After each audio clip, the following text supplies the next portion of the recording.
Vamos a iniciar con la revisión de la unidad número 6, metabolismo de carbohidratos.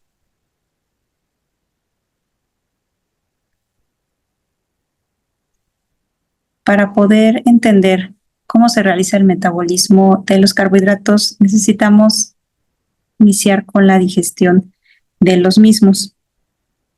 Los carbohidratos son ingeridos en los alimentos y son digeridos por distintas enzimas presentes a lo largo del tracto gastrointestinal. Tenemos la presencia de lactasas, amilasas, alfa-glucosidasas, sacarasas, que se encargarán de degradar a los oligosacáridos y polisacáridos en compuestos monoméricos o en disacáridos como la galactosa, la glucosa y la fructosa. Estos van a ser absorbidos a nivel del epitelio intestinal, en donde serán transportados por proteínas transportadoras específicas de tipo de transportadores de solutos y aniones. Y una vez en la célula intestinal, estas azúcares serán transportados hacia el lumen intestinal mediante un transporte activo. Entre los transportadores de monosacáridos más comunes tenemos los de transporte activo secundario, que son los transportadores SGLT1 y 2, cuya función es la absorción de glucosa.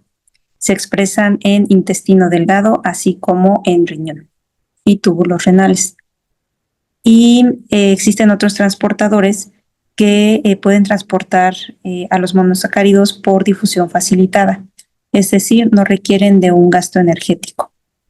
Entre ellos encontramos a GLUT1, GLUT2, GLUT3 y GLUT4, 5, 6 y 7, los cuales se van a encargar de captar glucosa, ya sea de forma independiente o dependiente de insulina. Su ubicación es un poco más amplia u ubicua. Podemos encontrar en encéfalo, intestino, riñón, músculo esquelético, incluso en espermatozoide, hígado y otros tejidos.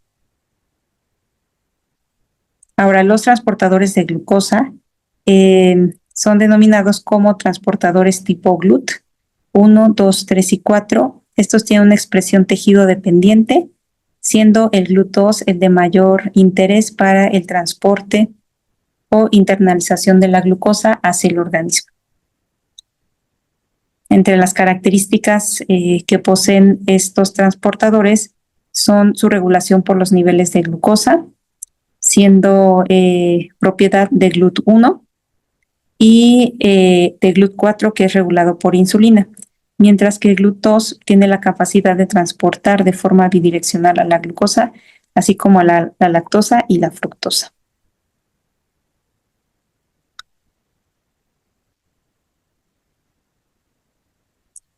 Ahora, las moléculas de glucosa pueden ser transportadas a nivel de la superficie apical de la célula epitelial mediante un cotransporte que se conoce como transporte sodio-glucosa, el cual es realizado por un syn-porter, porque tiene esta capacidad de transportar dos tipos de moléculas distintas.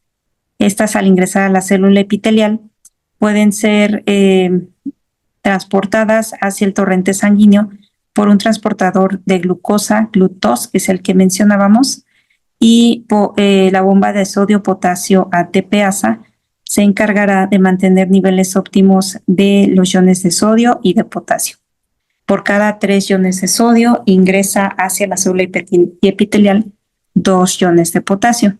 De esta forma se mantiene un equilibrio de iones suficientes para que pueda darse el transporte de la glucosa desde el lumen intestinal hacia el torrente sanguíneo.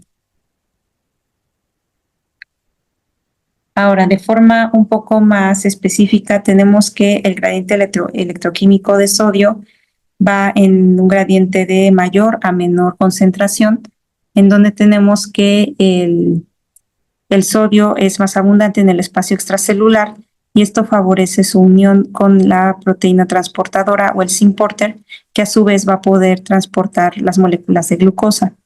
Entonces, en presencia de ambos tipos de moléculas, el transportador induce un cambio conformacional, pasa de un estado A un estado B, en donde puede transportar la glucosa hacia el interior de la célula epitelial. Y este transporte de glucosa va de un gradiente menor a uno mayor.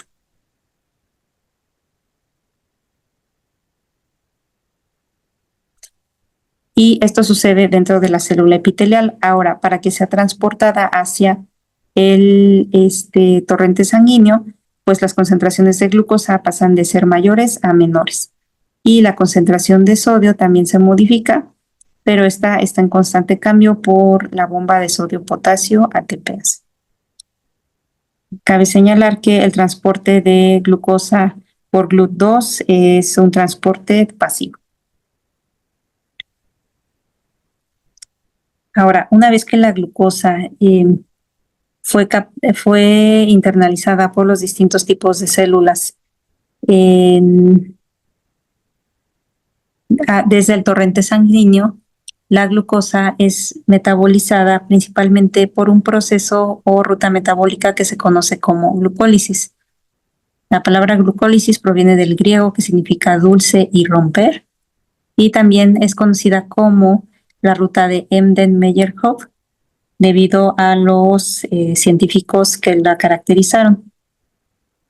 Y la glucosa lo que realiza es obtener parte de la energía almacenada en la exosa de la glucosa mediante reacciones enzimáticas, las cuales se utilizan para la síntesis de ATP a partir de ADP. Es la primera ruta metabólica que se entendió con detalle. Es casi universal, la podemos encontrar en la mayoría de los organismos y juega un rol central en la generación de energía y de intercambio de generación de metabolitos intermediarios. Y es la mayor fuente de combustible a partir de hidrocarburos. Entonces, es una ruta de 10 pasos que convierten a una molécula de glucosa en 2 moléculas de piruvato y 2 moléculas netas de ATP. Esta se divide en 3 fases importantes, en donde va a haber una fase de inversión de energía. En esta se sintetizan monosacáridos fosforilados y se invierten 2 moléculas de ATP. Y en este paso, esto va a dar pie al siguiente paso, en donde se da la ruptura de la estructura de glucosa, que es un monosacárido de 6 carbonos, el cual va a ser escindido en 2 moléculas de 3 carbonos cada uno, que serían las triosas, que son 2 moléculas de gliceraldehído, las cuales son fosfatadas, y posteriormente se inicia la fase de generación de energía, en donde las triosas que fueron fosfatadas se convierten en compuestos de gran energía y que brindan su energía para formar 4 moléculas de ATP a partir de moléculas de ADP. Entonces tenemos que, como resultado neto de la ruta de la glucólisis, vamos a obtener a partir de una molécula de glucosa 2 moléculas de ATP y 2 moléculas de piruvato.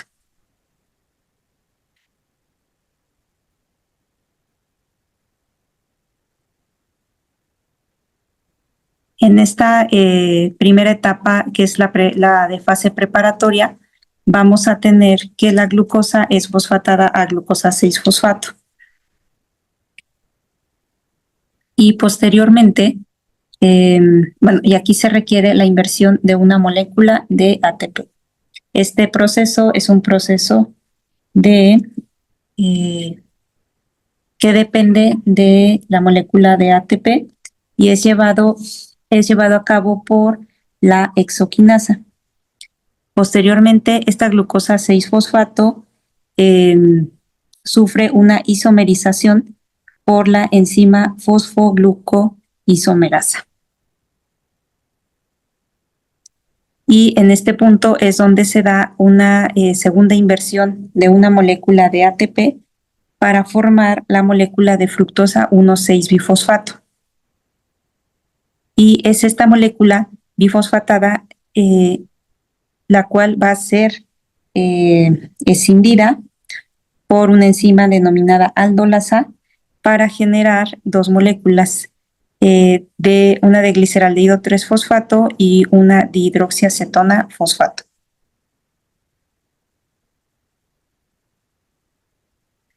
Posteriormente, una enzima denominada triosa fosfato isomerasa generará una isomerización de la dihidroxiacetona fosfato para generar otra molécula de gliceraldehído 3-fosfato y tener dos moléculas de la misma. En el siguiente paso se da la oxidación y fosforilación del gliceraldehído 3-fosfato por la enzima gliceraldehído 3-fosfato deshidrogenasa. En este punto se obtienen dos moléculas de NADH, conocidas como moléculas que brindan poder reductor. Este poder reductor será de gran utilidad para ser empleado en el ciclo del ácido cítrico.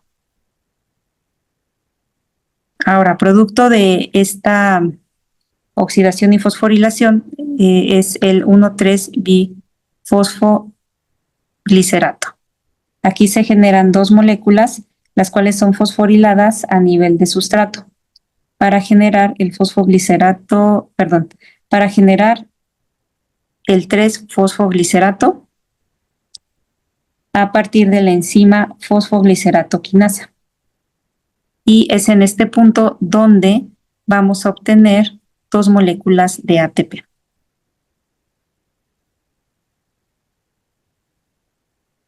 Posteriormente, participa una enzima para inducir la isomerización del 3-fosfoglicerato hacia 2-fosfoglicerato. Esta reacción es llevada a cabo por la enzima fosfoglicerato mutasa. Y estas moléculas de fosfoglicerato son deshidratadas por una enzima denominada enolasa, se liberan dos moléculas de agua y se forma el fosfoenolpiruvato. Y aquí obtenemos dos moléculas. Y finalmente se da la fosforilación a nivel del sustrato por acción de la piruvato quinasa. Y es en este punto donde se obtienen otras dos moléculas de ATP y dos moléculas de piruvato. Esta fase se le conoce como la fase de rendimiento o de payoff.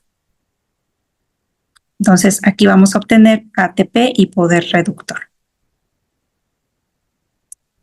La glucólisis se puede regular a distintos niveles. Uno de los principales reguladores son los niveles de ATP, los cuales pueden regular a la actividad de la enzima hexoquinasa, así como las moléculas de citrato y los niveles de protones. Estos pueden activar a su vez a la fosfofructoquinasa 1. Mientras que la presencia de AMP, ADP y fructosa 2,6-bifosfato puede activar a esta misma enzima. Otro punto de regulación es el paso número 10, es un paso limitante, donde la piruvatocinasa puede ser regulada positivamente por AMP y regulada negativamente por ATP, alanina y acetilcoenzima A. Ahora, esta misma enzima puede ser regulada por una modificación covalente, la cual puede estar dada por altos niveles de glucagón que van a activar a la enzima pKa, la cual se va a encargar de generar una piruvato quinasa de una isoforma activa o un isómero activo hacia una piruvato quinasa fosforilada, la cual va a ser inactiva. Y para que pueda revertirse este proceso, el grupo fosfato se tiene que escindir y esto implica una hidrólisis. Por lo tanto, cuando se acumulan suficientes niveles de piruvato, pues se puede dar una regulación negativa de la glucólisis. Ahora, la glucólisis, como mencionamos, es uno de los procesos centrales del metabolismo energético de los hidratos de carbono. Y esta ruta metabólica puede ser alimentada por otras rutas de degradación de los hidratos de carbono. Por ejemplo, la degradación de la sacarosa por la sacarasa o de la lactosa por la enzima lactasa favorecen la liberación de glucosa dentro de la célula, la cual se puede incorporar al ciclo de la glucólisis. Por otro lado, la degradación de glucógeno mediante la enzima fosforilasa puede generar glucosa 1-fosfato, la cual, si es metabolizada por la fosfoglucomutasa, puede generar glucosa 6-fosfato, que se va a incorporar en el segundo punto de la glucólisis. La degradación de la manosa, asimismo, puede generar manosa 6-fosfato por acción de la exoquinasa en presencia de ATP, formar fructosa 6-fosfato por acción de la fosfomanosa isomerasa. A su vez, la liberación de fructosa puede aprovecharse por fosforilación de la exoquinasa, la cual va a favorecer la formación de fructosa 6-fosfato, la cual se podrá incorporar también a la glucólisis. Otra fuente de glucosa fosfatada puede ser la degradación de la galactosa, la cual puede asociarse a una molécula de UDP y finalmente pasar a ser glucosa 1-fosfato y llegar a glucosa 6-fosfato por la misma ruta de degradación del glucógeno. Y finalmente, el metabolismo de la glucosa 1-fosfato por la fructosa 1-fosfato aldolasa generará moléculas de gliceraldehído y de dihidroxiacetona fosfato, las cuales pueden ser metabolizadas hacia gliceraldehído 3-fosfato. Y entonces alimentar la oxidación y fosforilación de este compuesto para formar la siguiente sustrato dentro de la glucólisis. Ahora vamos a continuar con la unidad de metabolismo de carbohidratos. Vamos a revisar los procesos de gluconeogénesis y glucogenólisis. La gluconeogénesis es una ruta metabólica que implica a todas aquellas vías responsables de la conversión de precursores tipo no hidratos de carbono a glucosa o glucógeno. Los principales sustratos en este tipo de rutas metabólicas son los aminoácidos glucogénicos, lactato y glicerol. El lactato lo podemos obtener a partir del ciclo de Cori. Los aminoácidos glucogénicos, principalmente alanina, van a ingresar al ciclo de Krebs, ya sea en forma de piruvato o intermediarios. Y por último, el glicerol lo vamos a obtener desde los lípidos mediante los procesos de metabolismo de los mismos. Entonces, básicamente, la gluconeogénesis nos va a permitir producir nueva glucosa o la biosíntesis de hidratos de carbono a partir de precursores de 3 y 4 carbonos. El lactato se produce principalmente en músculo esquelético e eritrocitos. Los aminoácidos los podemos obtener a partir de las proteínas de alimentación o de la degradación de proteínas del músculo. La alanina, como mencionamos, se va a producir principalmente en el ciclo de la glucosa alanina. Otro precursor importante es el propionato, el cual proviene de la degradación de los ácidos grasos y los aminoácidos y el glicerol, como se menciona. Los principales tejidos que llevan a cabo la gluconeogénesis son el hígado y el riñón, siendo el hígado el principal órgano gluconeogénico. Ahora, la glucosa que se forma a partir de este proceso va a tener dos destinos principales. El primero es el sistema nervioso y el segundo el músculo esquelético. Durante esta ruta de la gluconeogénesis se emplean distintas enzimas en cada una de las rutas involucradas, pero si hablamos de la gluconeogénesis clásica, esta va a emplear distintas enzimas en cada uno de los pasos eh, que se emplean para para degradar a la glucosa.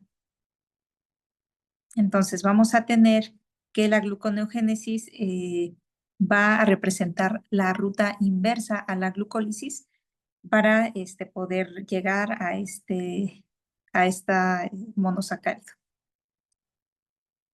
En la diapositiva podemos ver que a partir de piruvato nosotros vamos a obtener oxaloacetato, el cual va a ingresar a la ruta de la gluconeogénesis para obtener finalmente glucosa. Ahora, el piruvato, en esencia, se va a metabolizar dentro del ciclo de Krebs para generar energía. Ahora, la acetilcoenzima A que se genera por descarboxilación del piruvato va a actuar como un regulador positivo de la formación de oxaloacetato, el cual va a ser la base para el inicio de la gluconeogénesis. Y un exceso de acetilcoenzima A induce una disminución de su síntesis al nivel de la inhibición de la piruvato deshidrogenasa.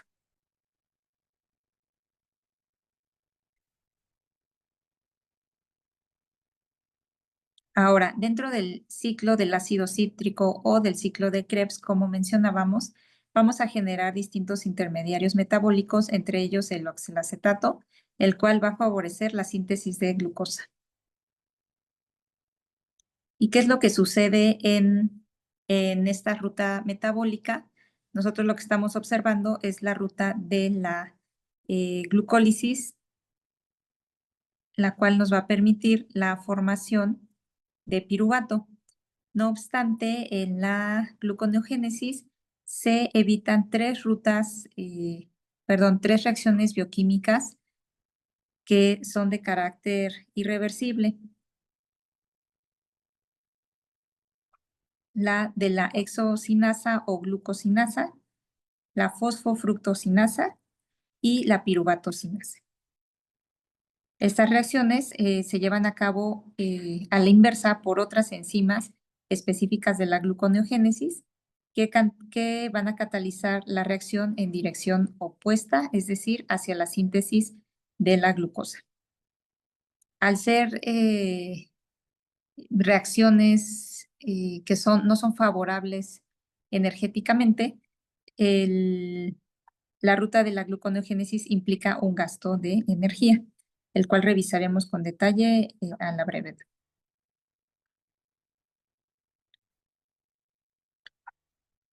Ahora, el primer paso en la gluconeogénesis implica la formación de fosfenolpiruvato. Aquí podemos tener una aportación directa de piruvato o de alanina, como mencionábamos, el cual se va a obtener principalmente del ciclo de glucosa-alanina. Entonces, iniciamos con dos moléculas de piruvato, las cuales van a ser modificadas por la piruvato carboxilasa para obtener dos moléculas de oxaloacetato. Este proceso requiere de una inversión de dos moléculas de ATP y dos moléculas de agua, así como dos moléculas de CO2. La acetilcoenzima A actúa como un regulador positivo de esta reacción. Esta sucede en la matriz mitocondrial. Posteriormente, se da la inversión de poder reductor para formar malato, el cual va a ser transportado fuera de la mitocondria para la formación de oxaloacetato y fosfoenol piruvato. Y aquí se requiere la inversión de dos GTPs, que es otra forma de almacenamiento de la energía similar al ATP. Y aquí se liberan dos moléculas de CO2. Y posteriormente, en el citosol de la célula, vamos a obtener la formación de este producto, el fosfoenol piruvato, por la enzima PEPCK, pepsinasa, y posteriormente vamos a obtener moléculas de 3-fosfoglicerato y 1,3-bifosfoglicerato. En esta reacción hay otra vez una inversión de ATP, de dos moléculas de ATP y dos moléculas de poder reductor. Podemos nosotros entonces obtener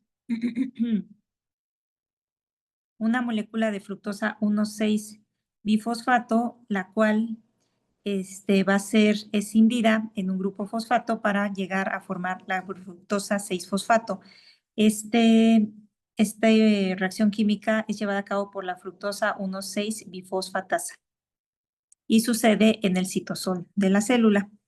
Y en este punto es donde se encuentra la segunda fase de regulación. Y participa esta enzima que lleva a cabo esta reacción, que en el caso de la glucólisis es irreversible. Y posteriormente, esta fructosa 6-fosfato es transformada a glucosa 6-fosfato y finalmente una enzima especial de la gluconeogénesis, que es la glucosa 6-fosfatasa, va a permitir la generación de glucosa con una liberación de fósforo por una reacción de hidrólisis, por lo que hay inversión de una molécula de agua.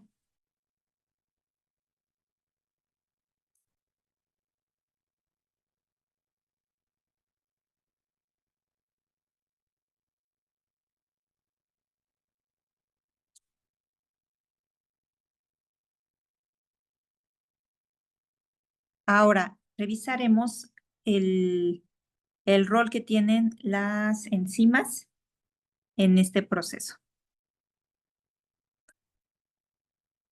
Tenemos entonces tres pasos que son esenciales para que se lleve a cabo el proceso de gluconeogénesis. El primero está dado por la piruvato carboxilasa, que se encuentra al interior de la mitocondria y que va a permitir la formación de piruvato. El segundo es la enzima fosfoenol piruvato carboxisinasa, o PEPCK, la cual nos va a permitir obtener fosfoenol piruvato en el citosol.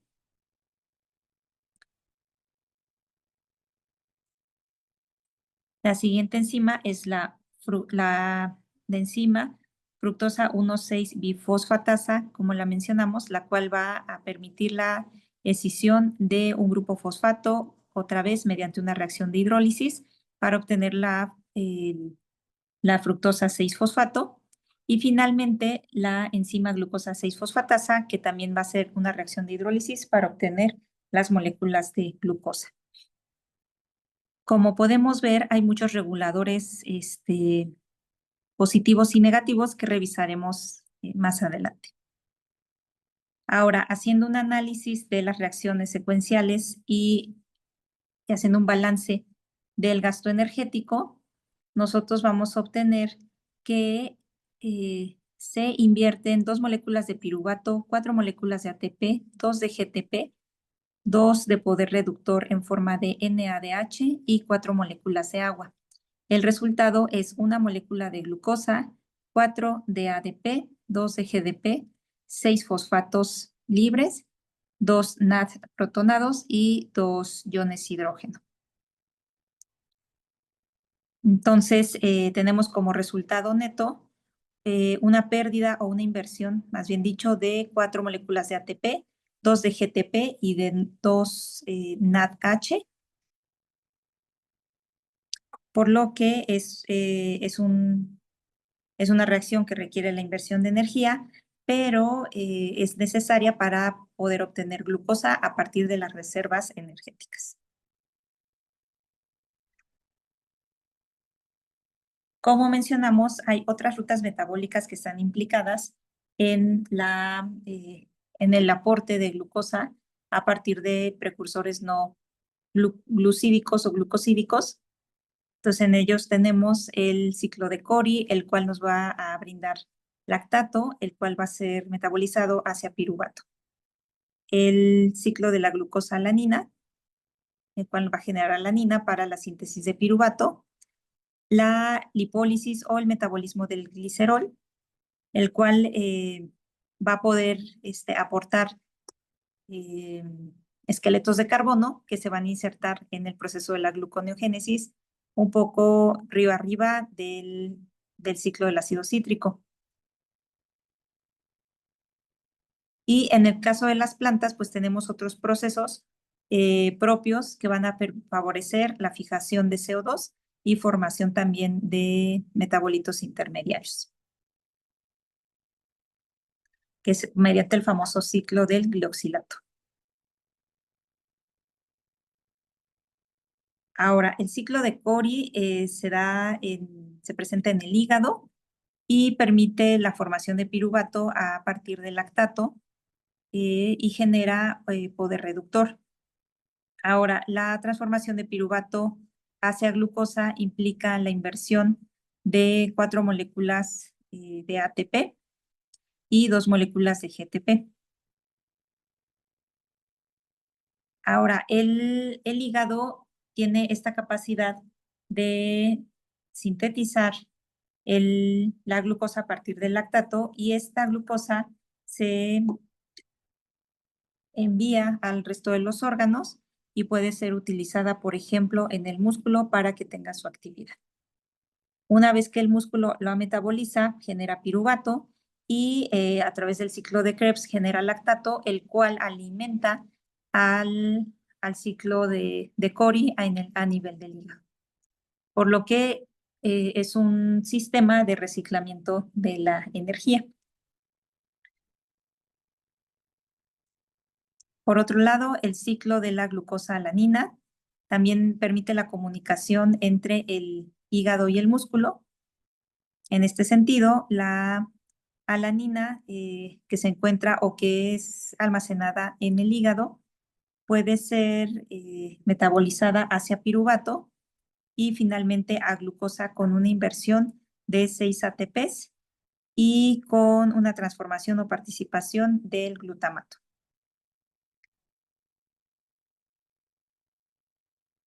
Esa glucosa que es sintetizada en el hígado también puede ser exportada y empleada en el músculo, el cual va a ocuparlo para la generación de energía mediante el ciclo de Krebs y va a generar lactato y también moléculas de alanina, las cuales van a fungir otra vez como un reservorio de energía que es un metabolito intermediario y que va a poder ser reincorporado mediante la circulación sanguínea hacia el hígado y mantener este ciclo andando.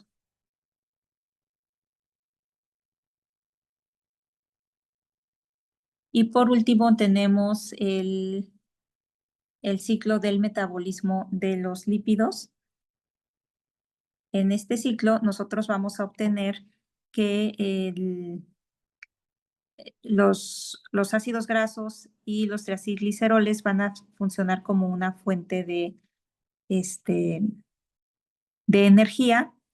En este sentido, los ácidos grasos, cuando son oxidados por el proceso de la beta-oxidación en la mitocondria, generan moléculas de acetilcoenzima A, las cuales pueden ser incorporadas al ciclo del ácido cítrico y generar moléculas de oxaloacetato, las cuales pueden exportarse hacia el citosol y por la enzima fosfoenol,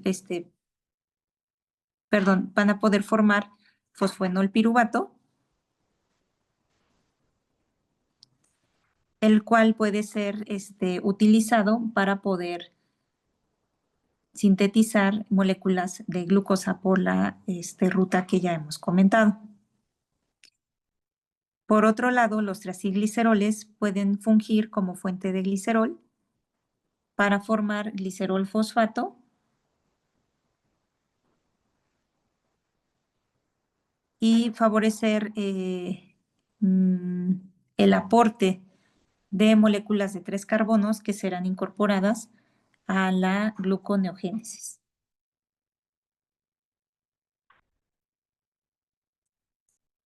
Por lo que hay una relación intrínseca entre las distintas rutas metabólicas energéticas. Ahora vamos a hablar un poco sobre la glucogenólisis. Es un proceso catabólico en el que el glucógeno, el cual es una reserva de glucosa en hígado y en músculo, se degradan para liberar glucosa 1-fosfato y finalmente glucosa libre. Esto solo sucede en el hígado.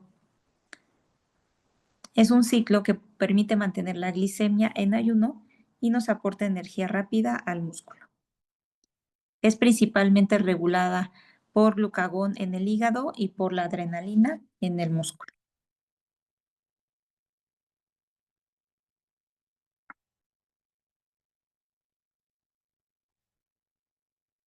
Entonces, la glucosa pues puede ser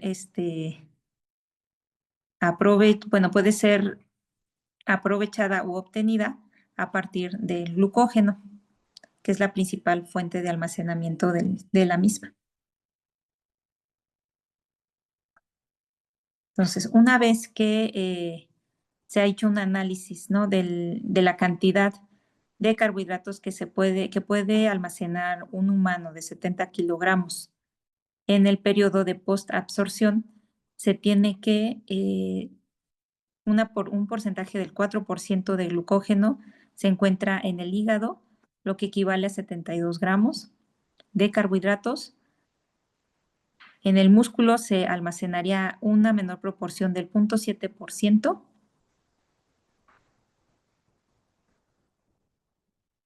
Considerando la masa del músculo, equivaldría a 245 gramos. Y mientras que la glucosa extracelular equivaldría al 0.1% del almacenamiento de carbohidratos y correspondería a 10 gramos en un volumen total de 10 litros. Por lo tanto, se tiene una reserva energética en forma de carbohidratos de hasta 327 gramos aproximadamente. Y como podemos observar, la mayor parte de este almacenamiento está en forma de glucógeno. Ahora, el glucógeno, como habíamos comentado, pues es una reserva energética de moléculas de glucosa. Entonces, este glucógeno es metabolizado por una enzima conocida como glucógeno fosforilasa. Una vez que se hace este metabolismo, se genera una molécula de glucosa 1-fosfato, la cual va a ser posteriormente metabolizada para generar glucosa libre. Cuando esto sucede, vamos a tener una cadena de glucógeno, un residuo de glucógeno que va a poseer un extremo no reducido.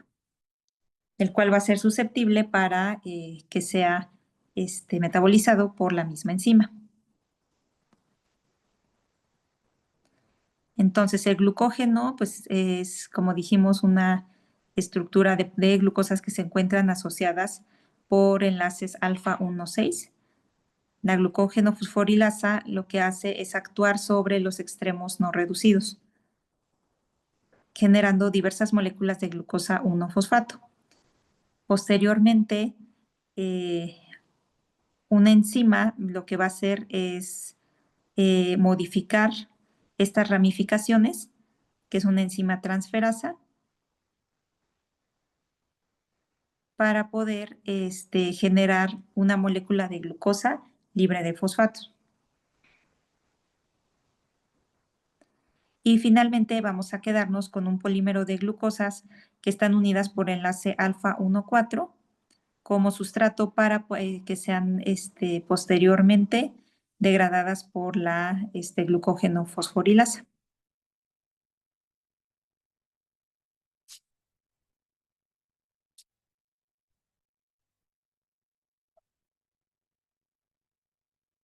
Aunque parece una reacción bioquímica bastante simple, es finamente regulada por diversos estímulos. Uno de ellos son los estímulos hormonales, que están dados principalmente por la insulina, el glucagón y la adrenalina.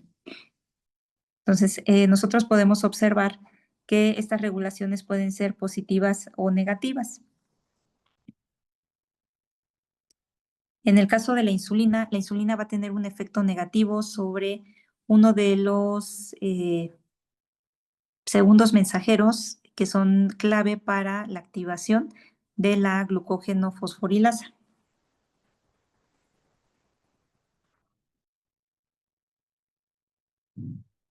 Mientras que el glucagón va a inducir una activación de este mismo segundo mensajero, favoreciendo la activación de la glucógeno fosforilasa.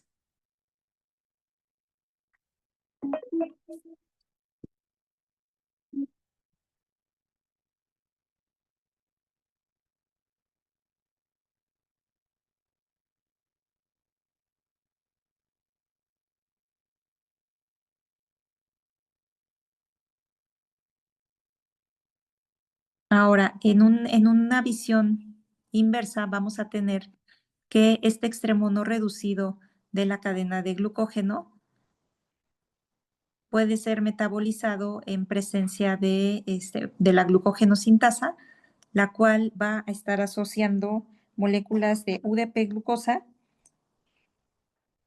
para elongar la cadena de glucógeno. La UDP glucosa es una modificación de la glucosa a la cual se asocia una molécula de UDP, la cual podemos ver que está formada por grupos fosfatos, un uracilo y una pentosa.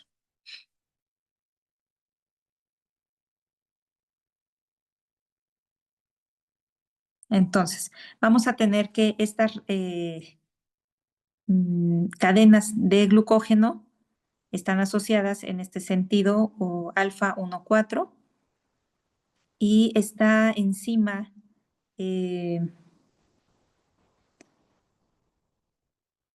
fosforilasa va a generar extremos no reducidos a partir del corte en puntos clave de la enzima.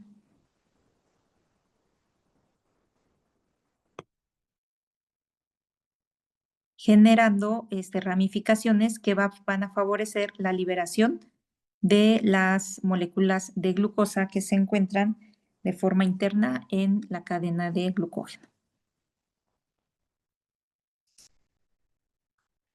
Como mencionamos, uno de los reguladores más importantes es el segundo mensajero AMP cíclico o ácido adenílico 3,5'.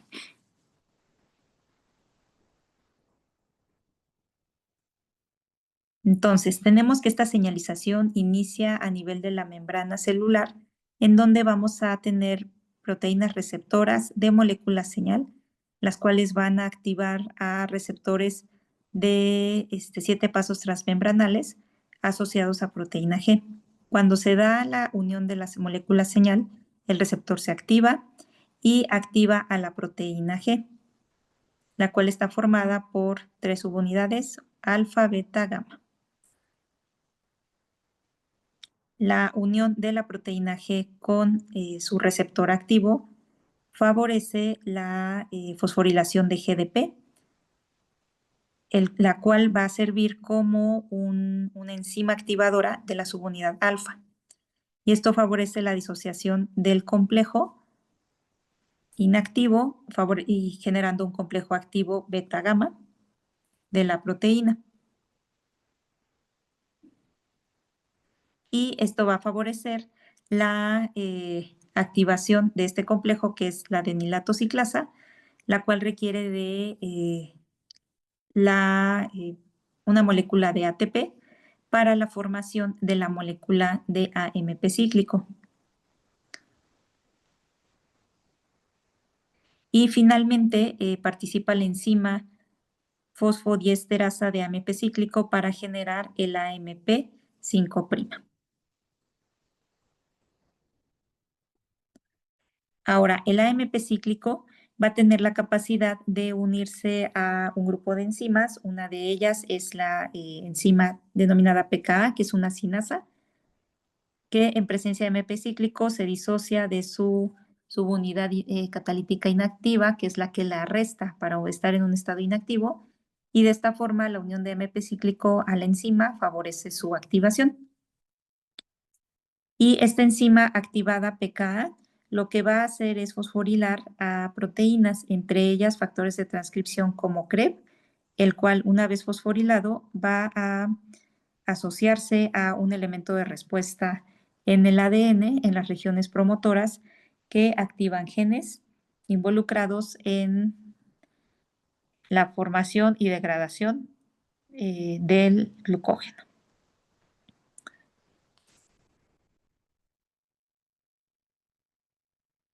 Otra ruta de regulación de la glucogenólisis es la formación o es la vía de PI3K. Esta consiste en la fosforilación del fosfatidilinositol, que es una molécula también que actúa como segundo mensajero que se encuentra anclada a la membrana. Por acción de la fosfosinasa de la sinasa de fosfatidilinositol en presencia de ATP, se dan fosforilaciones subsecuentes del inositol para formar el fosfatidilinositol 4-fosfato y el fosfatidilinositol 4,5-bifosfato. Este fosfatidilinositol lo que va a hacer, va a permitir la generación del inositol 1,4,5-trifosfato por acción de la fosfolipasa C, así como la formación de diacilglicerol o liberación de diacilglicerol, el cual se encuentra anclado a la membrana, y este por su lado va a activar a la proteincinasa C, y el IP3 va a liberar calcio del retículo endoplásmico, como se observa en la imagen. Entonces vamos a tener que la activación del receptor acoplado a proteína G permitirá la activación también de la fosfolipasa C beta, el cual esta activación implica la liberación de la subunidad alfa de esta proteína GQ. Se da la fosforilación del inositol que se encuentra anclado a la membrana para formar IP3. Este se escinde de la membrana y activa al canal que se encuentra asociado al retículo endoplásmico, el cual al activarse va a abrirse y va a permitir la liberación de calcio. El calcio a su vez va a activar a la proteincinasa C junto con el diacilglicerol, el cual actúa como una molécula ancla de la proteincinasa C. Y en el caso de esta activación, en el hígado, lo que produce es una mayor ruptura del glucógeno. Por otro lado, y viéndolo de una forma muy simplista, vamos a tener que las moléculas de glucógeno se va a favorecer su degradación por la fosforilasa sinasa, la cual va a ser activada por AMP cíclico, cuya activación va a estar dada principalmente por la hormona glucagón y por la adrenalina.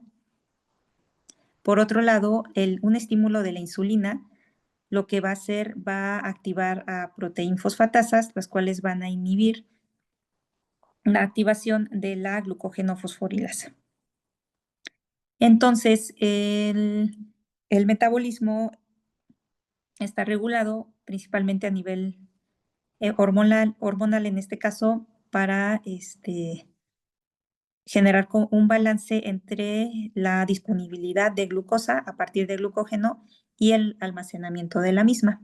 Entonces, ambas moléculas entrarían de forma de espejo para favorecer la formación de glucógeno y evitar su degradación.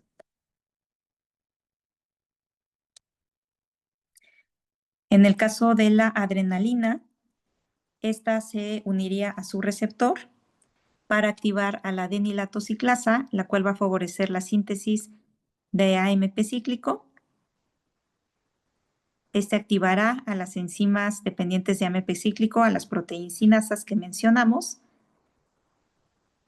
y activarían a un inhibidor, el cual se fosfataría para formar el inhibidor fosfato, y este regularía negativamente a la proteinfosfatasa, favoreciendo la activación de la fosforilasa y por lo tanto, que es la glucógeno fosforilasa, también se le conoce como fosforilasa A, y en presencia, y esta tendría, como ya mencionamos, el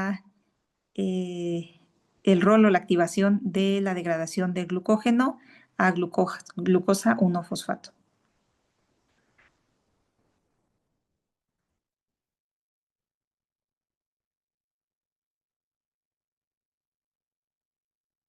Y finalmente, esta activación de la adrenalina se va a llevar a cabo a nivel de hígado y músculo, y de glucagón a nivel del hígado.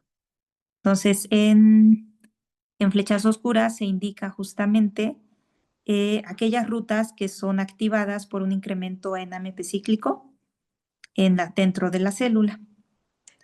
Y sería una especie de resumen para lo que comentamos anteriormente.